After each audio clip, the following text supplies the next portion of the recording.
Republic Bharat में हूं आपके साथ सृष्टि पांडे। इस बुलेटिन में सहयोगी अनामिका मौजूद। शुरुआत करें बड़ी खबर के साथ। कोलकाता रेप मर्डर केस की सीबीआई जांच तेज हो चुकी है। टाला पुलिस स्टेशन की इंचार्ज से इस वक्त पूछताछ जारी है। अभिजीत मंडल से सीबीआई पूछताछ कर रही है और इसी पुलिस स्टेशन में रेप और मर्डर की एफआईआर दर्ज करवाई गई थी। पुलिस स्टेशन के इंस्पेक्टर से इस वक्त पूछताछ जारी है, क्योंकि आरोप स्थानीय प्रशासन पर भी है कि शुरुआती कार्रवाई जो करनी चाहिए थी वैसी कार्रवाई यहां पर नहीं हुई। सबूतों के साथ में छेड़छाड़ किया गया। सबूत वहां सही तरीके से इकट्ठा नहीं किए गए थे जहां पर क्राइम हुआ था। क्राइम सीन को कहीं ना कहीं पूरी तरीके से अलग थलग करने की जो कोशिश है वो यहां पर की गई थी। अभिजीत मंडल से इस वक्त सीबीआई पूछताछ कर रही है।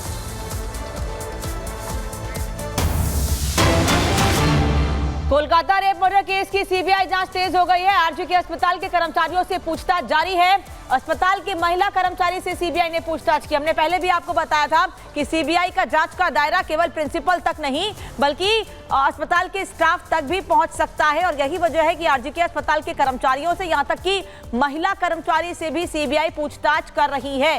सीबीआई ने एक तरफ आज 5वें दिन संदीप घोष से भी सवालों का सिलसिला जारी रखा है, तो वहीं दूसरी ओर संजय रॉय के करीबी से भी पूछताछ की गई है। संजय रॉय का साइकोलॉजिकल टेस्ट हुआ है, पॉलीग्राफी टेस्ट की तैयारी है, और अब आरजीकर मेडिकल कॉलेज के स्टाफ से, महिला स्टाफ से भी पूछताछ की जा रही है। और जतिन इस वक्त हमारे साथ सीधे जुड़े रुख करते हैं। जतिन, जिस बात को पहले भी हमने कहा था कि अस्पताल के स्टाफ से पूछताछ की जा सकती है, स्टाफ से पूछताछ की जा रही है और फोकस महिला कर्मचारियों से भी पूछताछ पर है।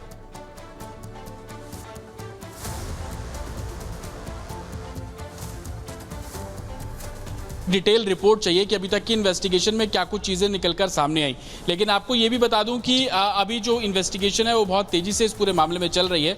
मेरे पीछे आप देखेंगे ये सीबीआई का दफ्तर है। इसी दफ्तर में अब से कुछ देर पहले जो ताला पुलिस स्टेशन है वहाँ के इंस्पेक्टर जो है अभिजीत मंडल वो भी पहुंचे हैं, और साथ ही एक अरूप दत्त जो कि एएसआई है उनसे भी अंदर पूछताछ की जा रही है। अरूप दत्त का रोल इस मामले में ये है, जो जानकारी मिल रही है कि संजय रॉय ने कई बार फोन किया इंसिडेंट वाली रात को, इस लिहाज से भी उनसे पूछताछ की जा रही है। साथ ही जिस बैरक में जाकर वो सोया था वो बैरक भी अरूप दत्त का ही था। तो कहीं ना कहीं इस पूरे मामले की कड़ियों को जोड़ने की कवायद सीबीआई बहुत तेजी से कर रही है, और जैसा कि मैंने आपको बताया कि वीरवार को इस पूरे मामले में डिटेल रिपोर्ट जो है वो सुप्रीम कोर्ट में देनी है। तो तमाम सबूतों को जुटाने की कवायद अब सीबीआई द्वारा और तेजी से की गई है। आपको बता दें कि 4 सदस्यीय सीबीआई की टीम अब से कुछ देर पहले, यानी कि 10 से 15 मिनट का समय रहा होगा, वो सीबीआई दफ्तर से निकली है। संभवतः वो या तो आरजीकर अस्पताल, क्योंकि एक महिला ऑफिसर थी उस गाड़ी में साथ में, तो इस बात के भी क्या है कि हो सकता है कि वो विक्टिम फैमिली के घर जा रही हूं। लेकिन थोड़ी देर में वो स्थिति भी बिल्कुल क्लियर हो जाएगी। लेकिन जिस तरीके से सुप्रीम कोर्ट ने बताया कि एफआईआर करने में आपको 20 घंटे का समय क्यों लगा,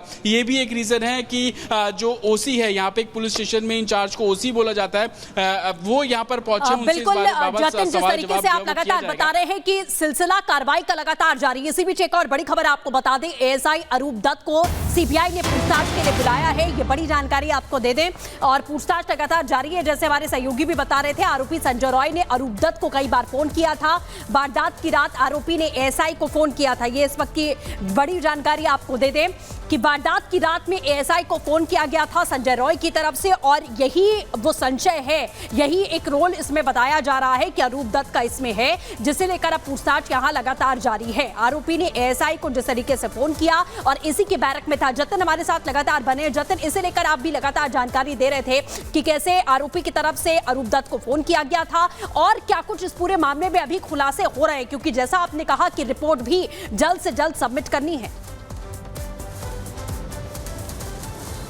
आज बिल्कुल देखिए, मल्टीपल कॉल्स किए गए थे 8 और 9 तारीख की रात को, और यही वजह थी कि अब अरूप दत्त से इस पूरे मामले में सीबीआई पूछताछ कर रही है। सीबीआई यही जानना चाह रही है कि फोन पर संजय रॉय ने आपको क्या बताया, क्या उसने हत्या और रेप के बारे में आपको बताया था? अगर बताया था तो तुरंत कार्रवाई क्यों नहीं की गई, सबसे बड़ा सवाल खड़ा होता है। और दूसरी सबसे बड़ी बात कि जिस बैरक पे जाकर संजय रॉय सोया था वो भी इसी अरूप दत्त को अलॉट किया गया था, तो क्या वो फ्रीक्वेंटली वहां पर आता था? उसके पहले क्या वो नशे की हालत में रहता था? इस बारे में अरूप दत्त को जानकारी थी? तो तमाम ऐसे सवाल हैं जिसको लेकर अब सीबीआई इस पूरे मामले की जो जांच है वो बहुत तेजी से कर रही है, और अलग अलग कैरेक्टर्स के अलग अलग रोल है। आपको ये भी बता दें कि संजय राय जो कि काफी मिसलीनियस इस हिसाब से भी है कि वो गुमराह कर रहा है। एक शख्स का साइकोलॉजी कल जो एनालिसिस टेस्ट है वो करवाया गया, 2 सेशन उसके हुए, पॉलीग्राफ टेस्ट कराने की परमिशन मिल चुकी है, वो भी अब से कुछ देर बाद जो है वो शुरू किया जाएगा। तो आप इसी से समझिए कि वो कैसे गुमराह करने की कोशिश कर रहा है। लेकिन सीबीआई का काम यह है कि सबूतों को इकट्ठा करना। यही वजह है कि अलग अलग लोगों से संजय रॉय से जुड़े हुए लोगों से स्टेटमेंट जो है वो लगातार दर्ज की जा रही है ताकि क्लियरिटी हो सके, एक पूरे इवेंट को लेकर एक पूरा सीक्वेंस चेन बनाया जा सके। ताकि जब धन्यवाद आपका इस तमाम जानकारी के लिए। तो अब एक तरफ एनटीएफ बनाई गई है इस पूरे मामले में डॉक्टरों की सुरक्षा को लेकर, वहीं दूसरी ओर सीबीआई लगातार पूछताछ कर रही है और ये जांच का दायरा अब अस्पताल स्टाफ तक भी पहुंच गया है। वहीं कोलकाता रेप मर्डर केस की जिम्मेदारी मिलने के बाद से ही सीबीआई एक्शन में है। लगातार कॉलेज के पूर्व प्रिंसिपल से पूछताछ की जा रही है। आरोपी संजय रॉय के 2 साइकोलॉजिकल टेस्ट कराने के बाद अब पॉलीग्राफ टेस्ट की तैयारी है, जिससे कि मामले से जुड़ा हर एक सच सामने आ सके।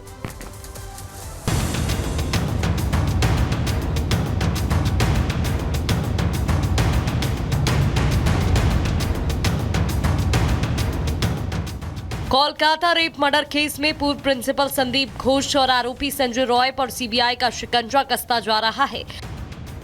संदीप घोष से जहां सीबीआई घंटों घंटों पूछताछ कर रही है, तो वहीं आरोपी संजय रॉय के टेस्ट करवाकर हर एक सच जानने की कोशिश की जा रही है। हर एक छोटी से छोटी चीज की तलाश हो रही है। सबूतों को सुरक्षित रखने के लिए वारदात वाली जगह की 3D मैपिंग कराई गई। तो वहीं तमाम रिपोर्ट से जो सामने आ रहा है, उससे दरिंदे संजय की हैवानियत से पर्दा उठता जा रहा है। हालांकि आरोपी संजय रॉय से पूछताछ के बाद भी सीबीआई फिलहाल संतुष्ट नहीं है, इसलिए संजय के 2 साइकोलॉजिकल टेस्ट होने के बाद भी सीबीआई की टीम अब पॉलीग्राफ टेस्ट कराने की तैयारी में है। इस टेस्ट में व्यक्ति को मशीन से जोड़कर सवाल पूछे जाते हैं। जवाब देते समय मशीन शारीरिक प्रतिक्रियाओं को मापती है। हार्ट रेट, ब्लड प्रेशर, सांस लेने की दर मापी जाती है। झूठ बोलने पर हार्ट रेट और ब्लड प्रेशर बढ़ जाता है। सीबीआई को शक है कि संजय अभी भी बहुत से राज छिपा रहा है, जो इस मामले में चल रही जांच को अहम मोड़ दे सकते हैं। इतना ही नहीं, आरजीकर मेडिकल कॉलेज के पूर्व प्रिंसिपल संदीप घोष भी शुरू से लेकर अब तक सवालों के घेरे में बने हुए हैं। संदीप के कॉल डिटेल और चैट को खंगाला जा चुका है, जिससे सीबीआई ये जानने की कोशिश कर रही है कि उस रात आखिर हुआ क्या था और संदीप घोष इस मामले से जुड़ी कौन कौन सी जानकारी जानते हैं, जो अभी तक सामने नहीं आई है। इसीलिए सीबीआई की टीम पिछले 4 दिनों से संदीप से 53 घंटे की लंबी पूछताछ भी कर चुकी है। सबसे पहली बार 16 अगस्त को संदीप को पूछताछ के लिए बुलाया गया था। इस दिन संदीप से 12 घंटे की पूछताछ हुई। उसके बाद 17 अगस्त को 13 घंटे पूछताछ, तीसरे दिन 18 अगस्त को 15 घंटे पूछताछ और कल यानी 19 अगस्त को 13 घंटे पूछताछ हुई। मामले का जल्द खुलासा हो सके, इसके लिए इस केस की कमान सीमा पाहुजा को सौंपी गई है, जो पहले भी ऐसे कई मामलों को सुलझा चुकी है। सीमा पाहुजा ने ही पहली बार जांच में साइंटिफिक टेक्नोलॉजी का इस्तेमाल किया था और अब उनको कोलकाता में हुई हैवानियत की सच्चाई सामने लाने की जिम्मेदारी मिली है। Bureau report, Republic Bharat. और आज आपने देखा कि सुप्रीम कोर्ट ने स्वतः संज्ञान लिया था। इस मामले में सुनवाई हुई और ममता सरकार पर कई सवाल कोर्ट की ओर से खड़े किए गए, वो हम आपको बता देते हैं। एफआईआर दर्ज करने में आखिरकार देरी क्यों हुई, ये सरकार और प्रशासन से पूछा जा रहा है। एफआईआर के समय परिवार को क्यों नहीं बुलाया गया, परिवार के लोग वहां पर क्यों मौजूद नहीं थे। इसी के साथ परिवार को देरी से जानकारी इस पूरे मामले को लेकर क्यों दी गई है, ये पूछा है सुप्रीम कोर्ट ने। सुप्रीम कोर्ट ने पूछा कि पीड़िता की पहचान उजागर आखिरकार क्यों की गई, जो सबसे बड़ा चिंता का विषय है। इसी के साथ क्राइम सीन को सुरक्षित आखिरकार अभी तक क्यों नहीं रखा गया था, यह भी सुप्रीम कोर्ट ने फटकार लगाई है। अस्पताल के अंदर भीड़ कैसे घुस गई, 1-2 नहीं सैकड़ों की संख्या में भीड़ घुस जाती है। प्रिंसिपल को ज्वाइन दोबारा क्यों करवाया गया, इस्तीफा देने के तुरंत बाद दूसरे मेडिकल कॉलेज में ज्वाइनिंग हो गई। प्रिंसिपल पर क्या कार्रवाई करेगी सरकार, यह भी सुप्रीम कोर्ट ने फटकार लगाते हुए ममता सरकार से सवाल पूछे हैं। तो ये वो सवाल हैं जो आज सुप्रीम कोर्ट ने सरकार और स्थानीय प्रशासन से यहां पर पूछे कि इस पूरे मामले में ये जो लूपहोल्स रहे हैं शुरुआती दौर की कार्रवाई में, वो आखिरकार क्यों रहे हैं। इसी के साथ आपको बता दें कि सुप्रीम कोर्ट ने फटकार भी यहां पर लगाई है और सवालों के जवाब भी यहां सीधे तौर पर ममता सरकार से पूछे गए हैं कि प्रिंसिपल पर आखिरकार आगे क्या कार्रवाई की जाएगी। तो सुप्रीम कोर्ट ने ममता बनर्जी से क्या सवाल पूछे हैं वो हमने आपको बताया। अब इन सवालों का जवाब ममता बनर्जी को देना होगा, जो अपनी ही सरकार के खिलाफ इस तरह से प्रदर्शन कर रही थी और पीड़िता के परिवार के लिए, पीड़िता के लिए न्याय की मांग कर रही थी। इस बीच एक और बड़ी खबर आपको बता दें, सीबीआई की टीम आरजीके अस्पताल पहुंच गई है। एक बार फिर से आरजीके अस्पताल पिछले 3-4 दिनों से सीबीआई की टीम लगातार जांच करने के लिए पहुंच रही है और हाईटेक मशीनों के साथ वहां पर जांच की जा रही है, जिससे कि हर एक कोने की बारीकी से जांच की जा सके। और कारण हाईटेक मशीनों के इस्तेमाल करने का यही है कि अस्पताल परिसर में तोड़फोड़ की गई है, सेमिनार हॉल में रेनोवेशन का काम लगवा दिया गया है और इस तरह से सबूत छिपाने की कोशिश की गई। यही वजह है कि हाईटेक मशीनों का इस्तेमाल करके अस्पताल के कोने कोने की जांच की जा रही है। खासतौर पर फोकस उस सेमिनार हॉल पर है जहां पर पीड़िता के साथ रेप की वारदात को अंजाम दिया गया था, जिसको लेकर अभी भी डॉक्टर्स बल्कि आम लोग भी सड़कों पर हैं और लगातार प्रदर्शन कर रहे हैं। तस्वीर आरजीके अस्पताल की, जहां सीबीआई की टीम पहुंची। और एक तरफ आप देख रहे हैं सीबीआई कार्रवाई कर रही है, दूसरी ओर अगर पश्चिम बंगाल की गवर्नर की बात करें तो वो पूरी तरीके से एक्टिव है इस मामले को लेकर। पीड़ित परिवार से उन्होंने बातचीत की है और साफ तौर पर दावा किया है कि वो हर घड़ी में, हर परिस्थिति में पीड़ित परिवार के साथ में खड़े हुए हैं। ये बड़ी जानकारी आपको दे दें कि गवर्नर ने पीड़ित परिवार से बातचीत की, उन्हें आश्वस्त किया है। मैं आनंद बोस बोल रहा हूँ, गवर्नर। सीबी आनंद, यस, आपसे मिलना चाहिए।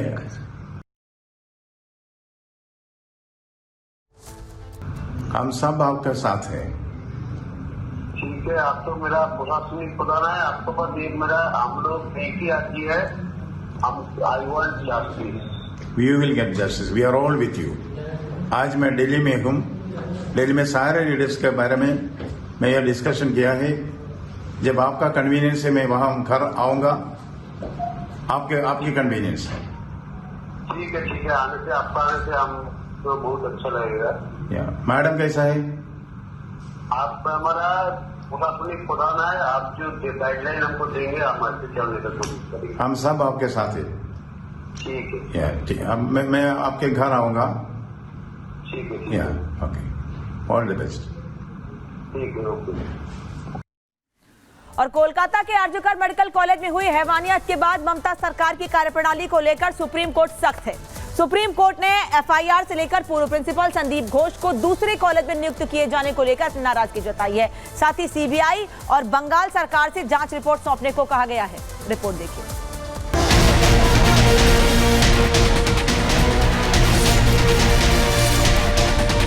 कोलकाता में हुए रेप मर्डर केस को लेकर सुप्रीम कोर्ट ने आज ममता सरकार को जमकर फटकार लगाई। सीजेआई डीवाई चंद्रचूड़, जस्टिस जेबी पाटदीवाला और जस्टिस मनोज मिश्रा की बेंच ने सुनवाई करते हुए बंगाल की प्रशासन व्यवस्था को लेकर भी कई सख्त टिप्पणियां की। सुप्रीम कोर्ट ने राज्य सरकार की कार्रवाई पर सवाल उठाते हुए पूछा कि वारदात के बाद एफआईआर दर्ज कराने में देरी क्यों की गई, क्यों पीड़िता के माता को देर से सूचना दी गई, क्या प्रिंसिपल ने हत्या को आत्महत्या बताया, पुलिस ने क्राइम सीन को प्रोटेक्ट क्यों नहीं किया, अस्पताल में हुई तोड़फोड़ को सरकार ने क्यों नहीं संभाला, पीड़िता की पहचान को कैसे उजागर होने दिया गया। इतना ही नहीं, वारदात के बाद एफआईआर में हुई देरी को लेकर भी सुप्रीम कोर्ट ने राज्य सरकार को फटकार लगाई।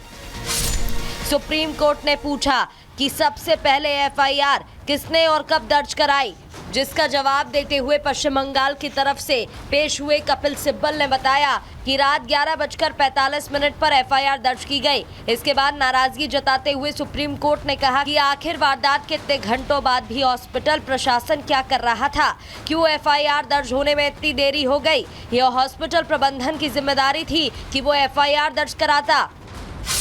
आरजीकर मेडिकल कॉलेज के पूर्व प्रिंसिपल संदीप घोष को लेकर भी सुप्रीम कोर्ट ने ममता सरकार पर सवाल उठाया और पूछा कि राज्य सरकार ने अब तक प्रिंसिपल संदीप घोष पर कार्रवाई की है। जब प्रिंसिपल खुद इस मामले में संदिग्ध है तो कैसे उसको तुरंत दूसरे कॉलेज का प्रिंसिपल नियुक्त किया गया। इतना ही नहीं, जिस जगह वारदात को अंजाम दिया गया वहां रेनोवेशन का काम कैसे किया जा रहा था, कैसे हजारों लोगों की भीड़ को मेडिकल कॉलेज के अंदर आने दिया गया। इतना ही नहीं, सुप्रीम कोर्ट ने सख्ती दिखाते हुए एक 8 सदस्यीय नेशनल टास्क फोर्स का गठन किया है, जो मामले की जांच करके 3 हफ्ते में अंतरिम रिपोर्ट और 2 महीने में फाइनल रिपोर्ट सौंपेगी। इसके साथ ही सुप्रीम कोर्ट ने सीबीआई से 2 दिन के अंदर जांच की स्टेटस रिपोर्ट मांगी और बंगाल सरकार से अस्पताल में हुए हंगामे की जांच रिपोर्ट मांगकर 22 अगस्त को अगली सुनवाई का आदेश दे दिया। Bureau report, Republic.